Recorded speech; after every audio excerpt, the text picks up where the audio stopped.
think two questions crossed my mind when I read the press release when it came out. One was 12 years is good. That's somebody who isn't looking for a quick investment return and realises that when they look at the sport, there's more to it that perhaps needs just looking at than being able to say, oh, it's the All Blacks, it's already an established brand, it's worth £78 trillion, you need some money, we'll have 28 trillion of that 78 million. It's not that kind of a deal. So I think 12 years is good. That's a commitment on both sides. I think the other thing that struck me was they mentioned all the right buzzwords about re-imaging and restructuring and consolidating the commercial impact of the sport, and that they're going to take advice. And again, my immediate thought being the aged cynic that I am was, who are you going to take that advice from?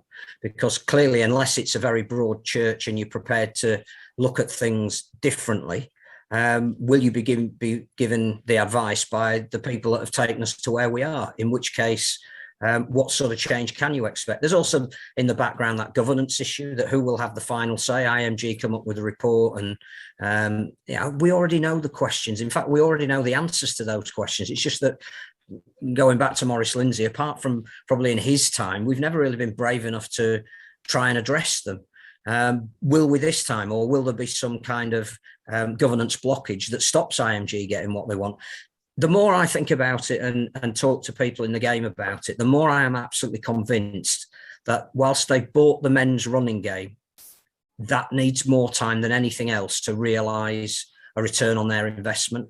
And there's a limited amount of change you can make. It will still be at the head of the queue when it comes to negotiating a TV deal.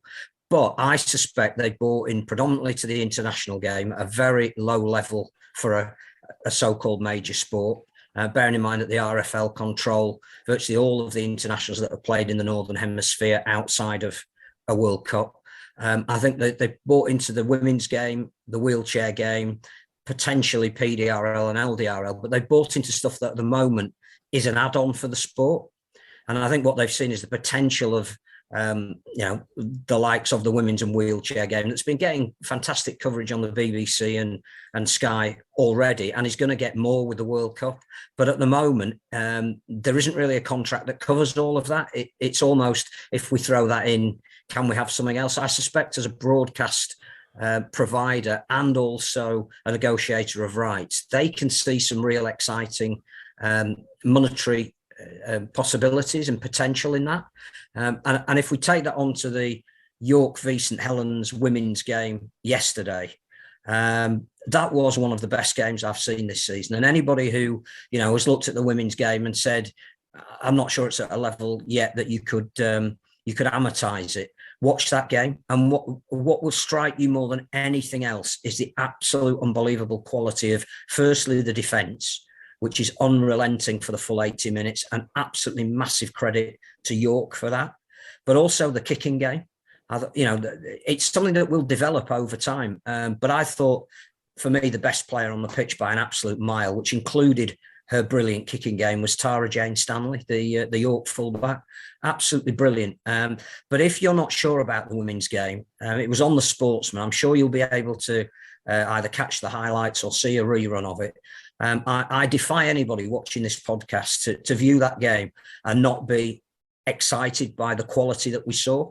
So I think IMG have looked at that, and I wouldn't be surprised if they looked at the test matches between England and France at the end of last year in the wheelchair game and thought, this is so marketable, unexploited at the moment. And I suspect that they'll get some commercial joy on that in the short term.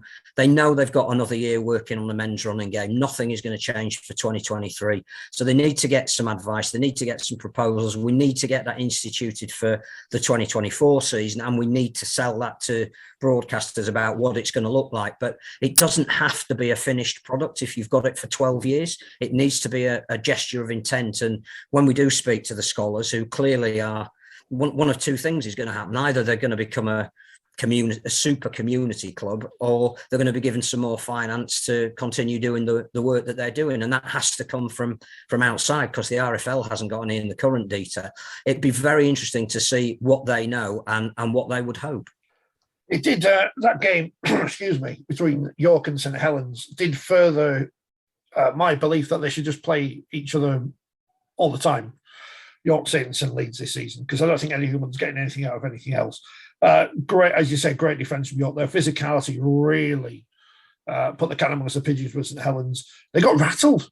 They were rattled in that game. You could see them losing their cool, which was interesting to see, because for the last 18 months, they have been the standard bearers. But here they come. And now York have beaten them. First defeat since Leeds beat them in the semi-finals back in 2019.